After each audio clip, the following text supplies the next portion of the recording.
मिनशैतानिर्रजीम बिस्मिल्लाहिर्रहमानिर्रहीम। Dear students, आज first year biology के चैप्टर नंबर 2 का लास्ट टॉपिक आज हम डिस्कस करने जा रहे हैं। जो हमारा आज का टॉपिक है वो है डीएनए कंपोजिशन एंड स्ट्रक्चर।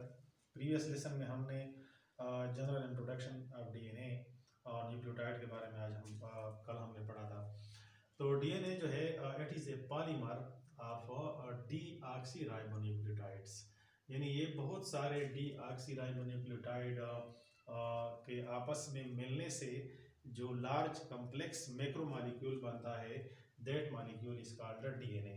तो पॉलीमर, बार बार ये वर्ड जो है आपने सुना होगा, पॉली मीन्स मेनी, मर मीन्स यूनिट, और डीऑक्सीराइबोन्यूक्लियोटाइड्स इस पे मैं बात करूँगा आज। तो डीएनए में डीऑक्सीराइबोन्यूक्लियोटाइड्स होते हैं। तो डीऑक्सीराइबोन्यूक्लियोटाइड की जो कंपोजिशन है वो किस चीज़ से कौन से कंपोनेंट पर ये मुश्तमिल होता है, तो उसमें अगर आप देखें तो उसमें डीऑक्सीराइबोज शुगर होता है। डीऑक्सीराइबोज शुगर को यहाँ पे अगर आप इसका स्ट्रक्चर देखें तो ये पेंटोज शुगर है, इसमें 5 कार्बन होते हैं, 1 2 3 4 5। कल भी मैंने आपको बताया था प्रीवियस लेसन में।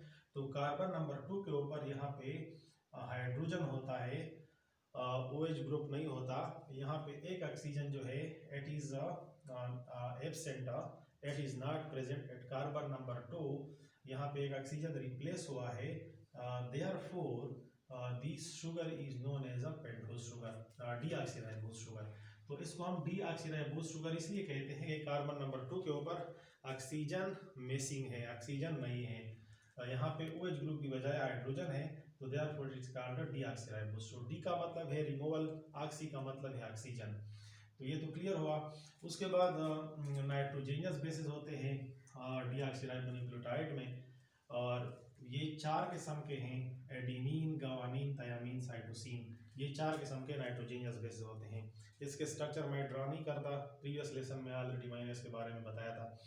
और इसके अलावा फास्फेट ग्रुप इसमें होता है, और फास्फेट ग्रुप जो है PO4 फॉर्म में।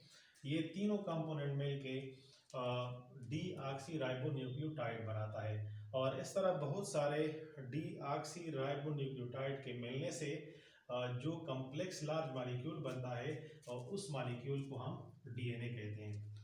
तो यहाँ पे अगर आप आ जाए देखें तो ये मैंने जो यहाँ पे बनाया है, ये फर्स्ट न्यूक्लियोटाइड है, ये पेंटोज शुगर का रिंग है, और ये फास्फेट ग्रुप है।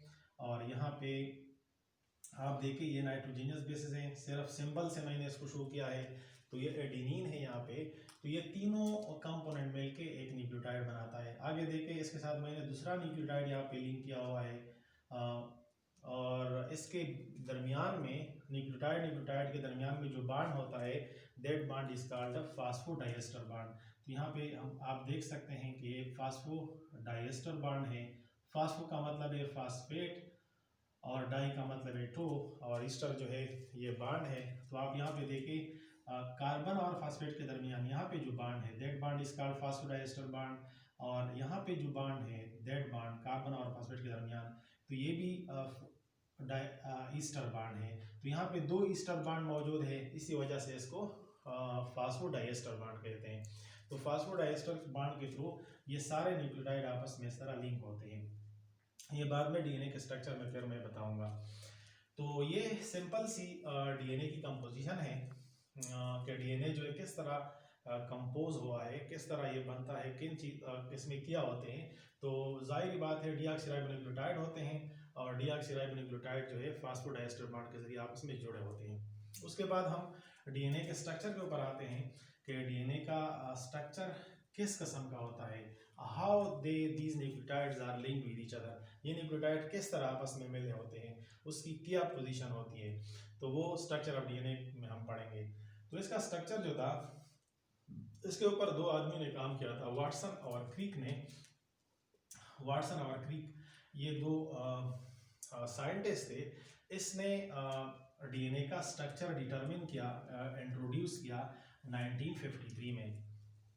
इससे पहले डीएनए के स्ट्रक्चर के ऊपर काम हुआ था, फ्रैंकलिन था और वाल्किंग था। इसने इसके ऊपर काम किया था, लेकिन इसका जो प्रॉपर जो मॉडल था, इसका जो स्ट्रक्चर था, इसका जो सांचा था डीएनए का, that was proposed by Watson and Crick. यानी इसने अपने रिसर्च पेपर में इसका मुकम्मल डीएनए का जो स्ट्रक्चर था उसको प्रपोज किया इन दो आदमियों ने, वाटसन और क्रिक ने 1953 में, और इसी पे उसको नोबेल प्राइज भी दिया गया।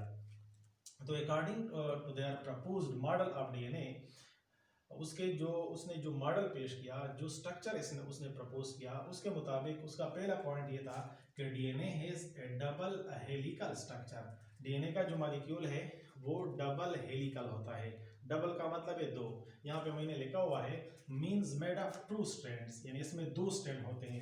यहाँ पे अगर आप सिंपली आप देखें, यहाँ पे मैंने जो मॉडल बनाया हुआ है, ये डीएनए का एक स्ट्रैंड है, ये एक स्ट्रैंड को जाहिर करता है, और ये डीएनए का दूसरा स्ट्रैंड जाहिर करता है, और ये आपस में काफ़ी ट्विस्टेड फॉर्म में होते हैं, काफ़ी क्वाइल्ड फॉर्म में होते हैं। हेलिकल का मतलब है स्टेयर, जिसको हम सीढ़ी कहते हैं। तो जिस तरह वो सीढ़ी जो इस तरह घूम के जिस तरह यहाँ पे इस तरह क्वाइल होती है, यानी ट्विस्टेड फॉर्म में होती हैं, ऐसी सीढ़ी को जो है ना हम स्टायर कहते हैं। या बिल्कुल इसकी जो मिसाल है यहाँ पे मैंने जो ड्रा किया है, जिस तरह ये फॉर एग्जांपल स्टेयर है, सीढ़ी है, तो सीढ़ी के ये दो जो ये उसके दो स्टैंड हैं, जिसको हम कहते हैं बड़े जो डंडे होते हैं सीढ़ी के, और ये सीढ़ी के स्टेप्स है जो बीच में मैंने इस तरह लाइन है जो खींची है, तो बिल्कुल जस्ट इसकी जो शेप है वो सीढ़ी जैसी होती है, और हाईली क्वाइल्ड होते हैं ये दोनों स्टैंड, इसी वजह से इसको हेलिकल कहते हैं। तो डीएनए का स्ट्रक्चर के दोनों स्टैंड काफ़ी रोटेट और ट्विस्टेड फॉर्म में होते हैं। तो ये उसका फर्स्ट पॉइंट था। दूसरा जो उसका मेन पॉइंट था उसके स्ट्रक्चर का, वो ये था कि both the strands are anti parallel. Anti का मतलब है अपोजिट, यानी both the strands are opposite in direction to each other, यानी दोनों स्टैंड का जो डायरेक्शन है वो एंटी पैरेलल है। यानी फॉर सपोज करें यहाँ पे अगर आप आ जाए, तो ये डीएनए का एक स्टैंड है, ये देखें ये डीएनए का एक स्टैंड है, इसके इस सीन पे जो है ना फास्फेट ग्रुप है, उसका जो फ्री एंड है, और यहाँ पे अगर आप आ जाए तो यहाँ पे इस लास्ट जो डीऑक्सीराइबोन्यूक्लियोटाइड है, इसके फ्री एंड के ऊपर OH ग्रुप मौजूद है। तो OH ग्रुप जो है कार्बन नंबर 3 के साथ अटैच है, और यहाँ पे जो फास्फेट ग्रुप है वो इसी पेंटोज शुगर के कार्बन नंबर 5 के ऊपर अटैच है, और ये उसका फ्री एंड है। तो इसके एक फ्री एंड के ऊपर फास्फेट ग्रुप अटैच है कार्बन नंबर 5 के ऊपर, और जो उसका नीचे वाला जो एंड है जहाँ पे डीऑक्सीराइबोन्यूक्लियोटाइड मौजूद है, उसके इस एंड के ऊपर जिसको हम फ्री एंड कहते हैं, उसके कार्बन नंबर 3 के ऊपर OH ग्रुप मौजूद है। तो इसी वजह से यहाँ पे अगर आप दूसरे स्टैंड में देखें, इसको यहाँ पे लाइन से आप अगर आप देखें, तो ये स्टैंड जो है, ये डीएनए का ये स्टैंड जो है ऊपर से नीचे की तरफ आ रहा है, ठीक है।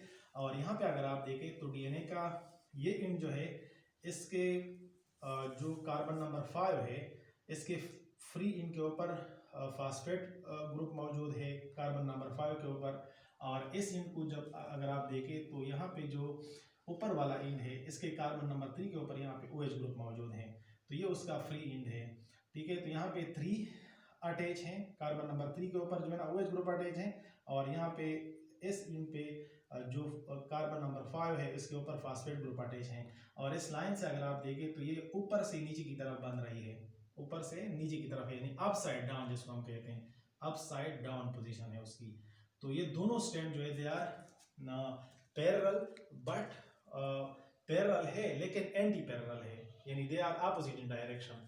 उसके अलावा इन दोनों स्टैंड को अगर आप देखें तो इसका जो बैक बोन है, मेन बैक बोन है, वो it is made from sugar and phosphate, यानी इस स्टैंड का ये पेंटोज शुगर या वाले फास्फेट है, ये बाहर होते हैं। यहाँ पे देखें ये पेंटोज शुगर है, पेंटोज शुगर या वाले फास्फेट है, ये स्टैंड से बाहर की तरफ होते हैं, और इसके दरमियान में इसका जो मेड है, ये बिल्कुल इसका जो बीज है दरमियान है, मिडल पोर्शन है, it is made from nitrogenous bases. तो यहाँ पे मैंने मेंशन किया है कि backbone of the strand is made of sugar and phosphate while nitrogenous bases are present in the middle of the stand, यानी बिल्कुल इस स्टैंड के दोनों स्टैंड के जो मिडल है उसमें नाइट्रोजनस बेस होते हैं। इसके अलावा इसमें यहाँ पे जो मैंने आपको बता दिए कि 4 किस्म के नाइट्रोजनियस बेसिस होते हैं। तो इन नाइट्रोजनियस बेसिस की पेयरिंग किस तरह होती है? इसमें इस तरह होता है कि एडेनिन जो है ये हमेशा के लिए पेयर बनाता है, बॉन्ड बनाता है थायमीन के साथ, और साइटोसिन बॉन्ड बनाता है ग्वानिन के साथ। तो यहाँ पे आप देखें this pairing is highly specific, ये बहुत ज़्यादा स्पेसिफिक है। यहाँ पे अगर इस न्यूक्लियोटाइड का साइटोसिन है तो दूसरे साइड के जो चेन का जो न्यूक्लियोटाइड है उसका ग्वानिन होगा। इस तरह अगर यहाँ पे इस साइड पे इस न्यूक्लियोटाइड का अगर एडेनिन है तो दूसरे साइड पे जो न्यूक्लियोटाइड मौजूद है उसका थायमीन होगा। तो एडेनिन थायमीन के दरमियान डबल बॉन्ड होता है, साइटोसिन ग्वानिन के दरमियान ट्रिपल हाइड्रोजन बॉन्ड होता है। ये पेयरिंग जो है हाईली स्पेसिफिक है, this point to be noted.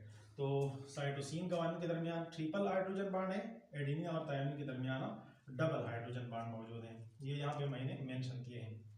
इसके अलावा इन दोनों स्ट्रैंड जो है ये तो हाई रिक्वायर्ड होते हैं, कॉइल फॉर्म में होते हैं। यहाँ पे मैंने इसको इस तरह, अगर आप इसको ओपन कर दे, अनजिप कर दे, इसको ओपन कर दे तो आपको इस तरह नजर आएगी, लेकिन होते हैं कॉइल ये दोनों स्ट्रैंड, और यहाँ पे भी मैंने इसको शो किए हैं।